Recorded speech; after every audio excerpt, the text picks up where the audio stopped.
ए परवरदिगार, तू उस रोज जिसके आने में कुछ भी शक नहीं सब लोगों को अपने हुजूर में जमा कर लेगा। बेशक अल्लाह खिलाफ वादा नहीं करता।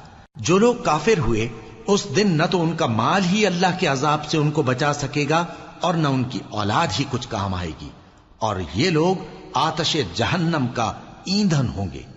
इनका हाल भी फिरौनियों और इनसे पहले लोगों का सा होगा जिन्होंने हमारी आयतों की तकजीब की थी, तो अल्लाह ने उनको उनके गुनाहों के सबब अजाब में पकड़ लिया था, और अल्लाह सख्त अजाब करने वाला है। ए पैगंबर, काफिरों से कह दो कि तुम दुनिया में भी अनकरीब मगलूब हो जाओगे और आखिरत में जहन्नम की तरफ इकट्ठा किए जाओगे, और वो बुरी जगह है। तुम्हारे लिए दो गिरोहों में जो जंगे बद्र के दिन आपस में भिड़ गए कुदरत इलाही की अजीम शान निशानी थी। एक गिरोह मुसलमानों का था, वो अल्लाह की राह में लड़ रहा था, और दूसरा गिरोह